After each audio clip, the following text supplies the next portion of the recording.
Shalakaya Chakshurunmilitam Yena Tasmai Shri Gurave Namaha Sri Chaitanya Manobhishtam Sthapitam Yena Bhutale Swayam Rupa Kadamayyam Dadati Swapadantikam Vandeham Shri Guruho Shri Yuta Padakamalam Shri Guruna Vaishnavancha Shri Rupam Sagrajatam Sahagana Raghunathanvitam Tam Sajivam Sadvaitam Savadhutam Parijana Sayitam Krishna Chaitanya Devam Shri Radha Krishna Padana Sahagana Lalita Sri Vishakhanvitam Cha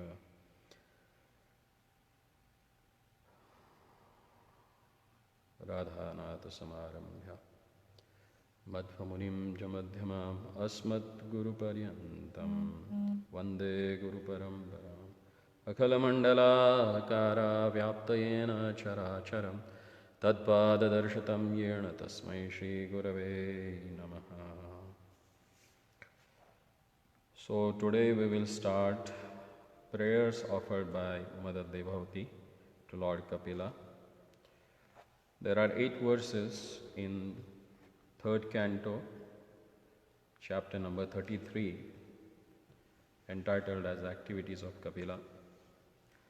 When Lord Kapila, he explained Mother Devahuti about the Sankhya Yoga and much more about the devotional service, how one can perform, what are the qualifications, what are the different kinds of devotional service that one can perform according to his capabilities. So after explaining all that, Mother Devahuti, she attended the liberation. So this liberation is in the same body, in the same lifetime. And how that can be happen with us also, that she is explaining in her prayers. In the first verse of this chapter, where Maitreya Rishi is narrating this episode to Vidura, Maitreya Rishi says, Evam nishamya kapilasya vacho janitri sakardamasya dayita kila devahutihi vitrastramoha patala tamabhipranamya Tushtavatatva Vishayankita Siddha Bhumim. Sri Maitreya said, thus Devahuti, the mother of Lord Kapila and wife of Kardama Muni, became freed from all ignorance concerning devotional service and transcendental knowledge. She offered her obeisances unto the Lord, the author of the basic principles of a Sankhya system of philosophy, which is the background of liberation, and she satisfied him with the following verses. So, Kapila Muni, he was the author of a Sankhya. There is one more Kapila who is considered as a atheistic Kapila. He also gave a Sankhya Yoga philosophy, but that is totally materialistic philosophy. But the philosophy that has enunciated by Lord Kapila, which is the background for situation on the spiritual platform. And the specific significance of this system of philosophy is stated herein as a Siddha Bhumi. Siddha Bhumi means it is a background for salvation. If you understand this analytical study of material nature, then you can become Jivan Mukta. That's what Sankhya Yoga gives you. Jivan Mukta means one is liberated even though stays in this same material body. So that person is Jivan Mukta. And that's what happened for Mother Devahuti. And now she is expressing that feelings in her prayers. So the next verse, text number 2, where Mother Devahuti says, Devahuti Ruvacha Atapyajo Salile Shayanam Bhutendriyarthatmamayam vapuste Gunaprabaham sadashesha bijam dadhyo swayam yat jatharabjajataha. So here she is explaining that how Lord Brahma is created and how everything lies in the abdomen of Lord himself.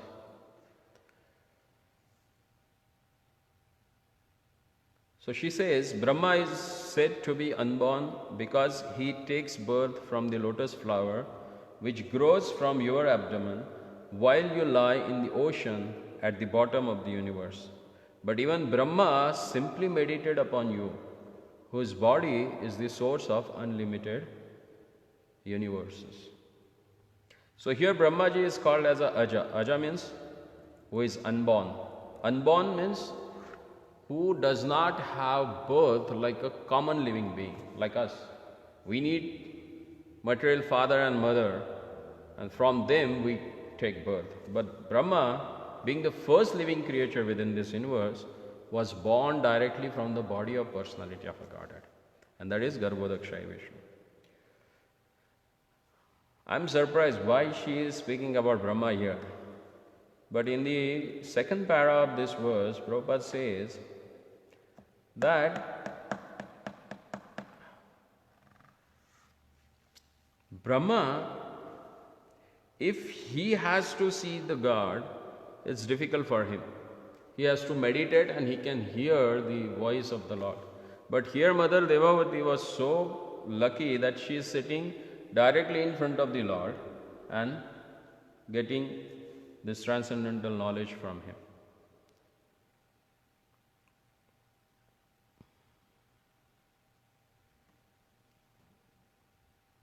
And the second thing that she says, you are the background of the material manifestation and all created energy. Therefore, you delivering me from the clutches of Maya by explaining the system of Sankhya philosophy. It's not so astonishing. But your being born from my abdomen is certainly wonderful because although you are the source of all creation, you have so kindly taken birth as my child. That is most wonderful. Your body is the source of all universes, and still you put your body within abdomen of common woman like me. To me, that is more astonishing. Not that Brahma is created from his, but she said, you being the source of everything, you have taken shelter of my womb. Jatarabjajata, you have taken birth from my womb. Then further, now she is explaining about the Lord and his different energies. How he works with his different energies and this material world. It's not that the material world has created from him, so he gets directly involved with each and everything of this material world. But she says that Sayeva Vishwasya Bhavan Vidhatte Guna Pravahena Vibhakta Viryaha Sargadyaniho Avitita Visandir Atmeshwaro Atarkya Sahasta Shakti. So now she is explaining about the Lord's Prathak Virya, means distributed energies. She says, my dear Lord, although personally you have nothing to do, you have distributed your energies in the interaction of material modes of nature. And for that reason, the creation, maintenance and dissolution of the cosmic manifestation takes place. My dear Lord, you are self-determined and are the Supreme Personality of Godhead for all living entities. For them you created this material manifestation, and although you are one, your diverse energies can act multifariously. This is inconceivable to us. So now here she is speaking about the Lord, his different energies, incarnation and their functions. If you see whatever prayers that we have discussed, like Maharani Kunti's prayers, prayers offered by Bhishma Dev, then prayer offered by the great sages to Lord Varaha, the first incarnation. All they speak about the same theme. They first glorify the Lord, His identity, then creation, and then His energies. Because here we can see the personality of a Godhead, not as a just energetic or the, what we can say, just source of some light, like an impersonalist they think about. So each and every prayer, it mentions about the personality of a Godhead, the person and His energies. So here in this verse, she has cleared the first thing, that you are the Supreme Person, as she says here. You are the Supreme Personality of a Godhead for all living entities. Second thing, you created this material manifestation. And you are one, and still being one, you are fulfilling everyone's desire. Eko bahunam yo vidadhati kaman. There are millions and millions of living entities, and all their desires and necessities are fulfilled by the Lord. But He never do it personally. So what He does? He has distributed His energies in the interaction of material modes of nature. So who works here? Prakriti kriyamanani gune karmani sarvashaha. So see, the formulas that has explained in the Bhagavad Gita by the Lord are supported by the evidences in the Srimad Bhagavatam. So there are formulas and illustration as given in Srimad Bhagavatam. So Bhagavad Gita are the formulas, and application point of view has given in the Srimad Bhagavatam. So further she says, for the creation, maintenance and dissolution. So for creation there is a Prajapati Brahma, maintenance the Lord Vishnu, and dissolution for Lord Shiva. So He has distributed His energy to samsara tantra vahitva, to take care of the material manifestation. So here in the second part of this purport, Prabhupada says, why is the creation made? Since the Lord is the Supreme Personality of a Godhead for all living entities, He created this material manifestation for those living entities who want to enjoy or lord it over material nature. That's why Prabhupada used to say that devotees are not qualified to stay in the material world. Why? Because they don't want to enjoy separate from the Lord. As the Supreme Godhead, He arranges to fulfill their various desires. It is confirmed also in the Vedas, Eko bahunam yo vidadati kaman. The Supreme One supplies the necessities of the many living entities. There is no limit to the demands of the different kinds of living entities, and the Supreme One, the Supreme Personality of a Godhead, alone maintains them and supplies them by His inconceivable energy. So if His energies are inconceivable, what to speak of Him then? Is it possible that we can conceive Him, or we can understand Him, we can know about Him by this material state of a mind?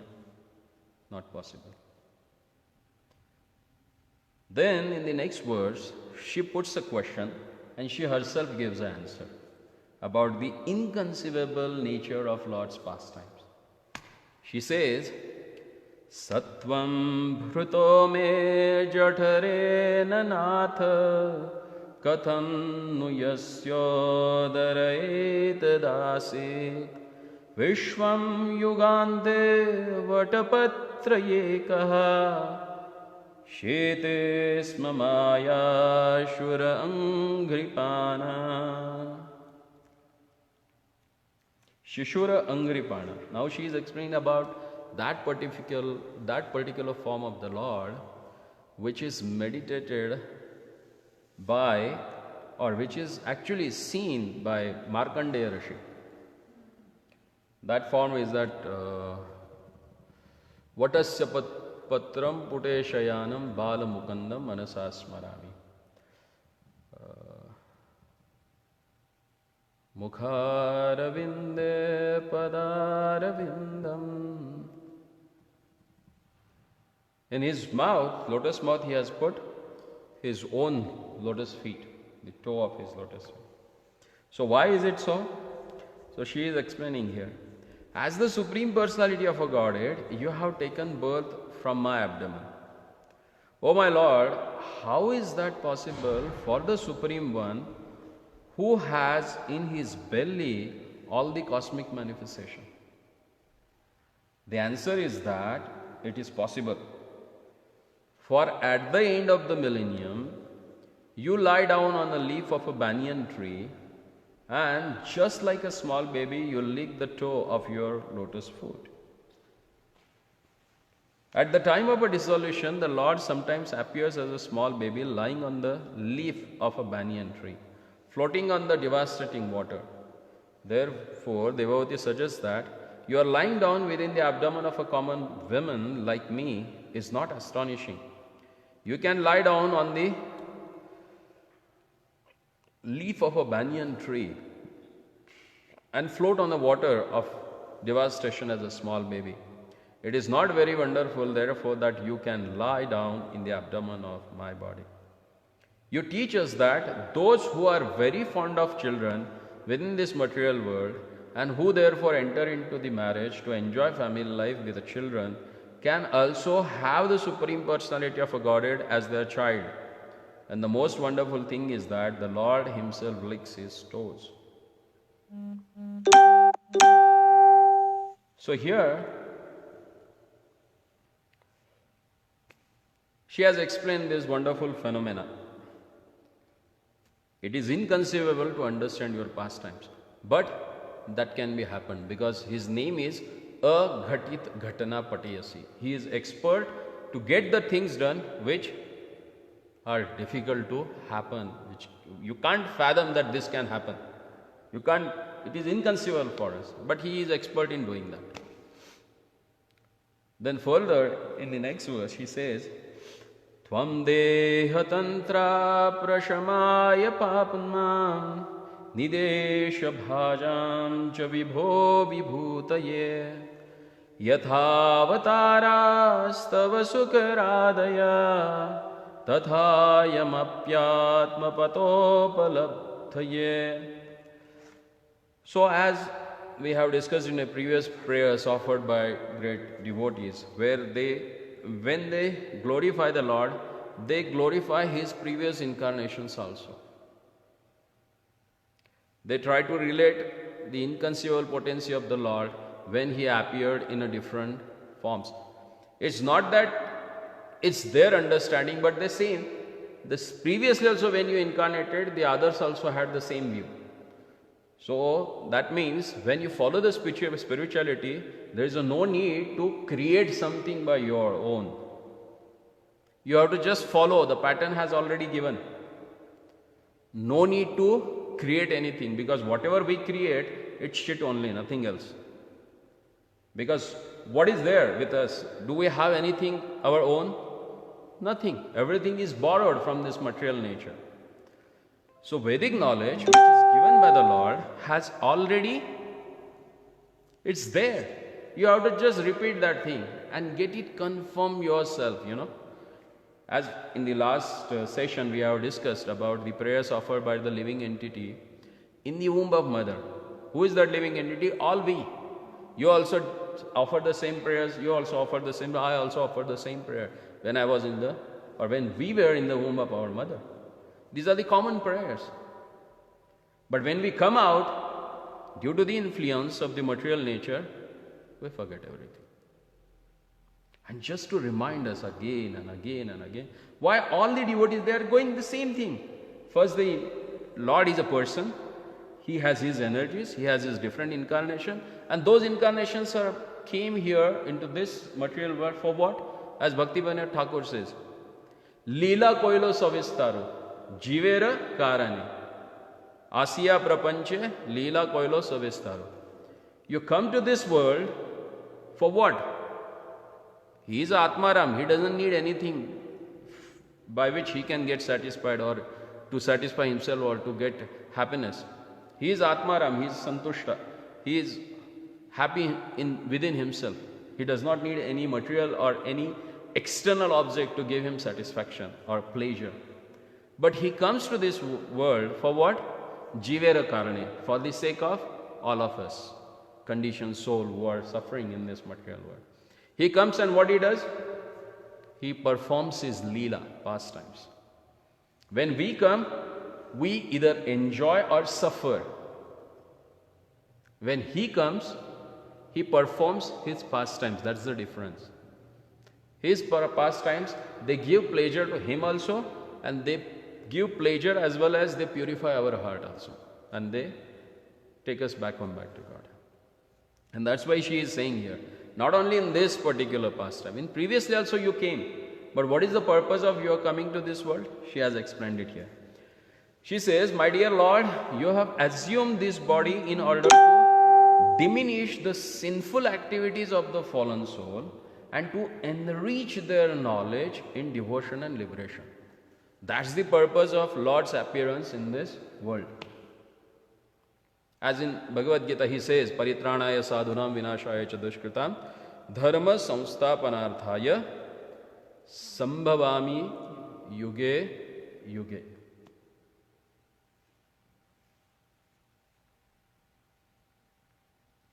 He comes again and again. For what?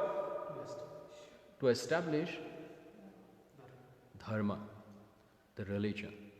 And that's what? What is that religion? Dharmam tu sakshat bhagavat pranitam. Dharma is that what Lord has established. And what He has established? Sarva dharmana paridhyajya mamekam sharanam vajja. Give up everything and take shelter of mine. If you take my shelter, then ma shucha, don't worry. Aham tvam sarva papebhyo mokshayishyami ma shucha. He will diminish our sins and He will give us moksha, liberation. Same thing she is saying here. What she says? You have assumed this body in order to diminish the sinful activities. Paritranaya. Or vinashaya. Destroying the sins. And enrich the knowledge in devotion and liberation.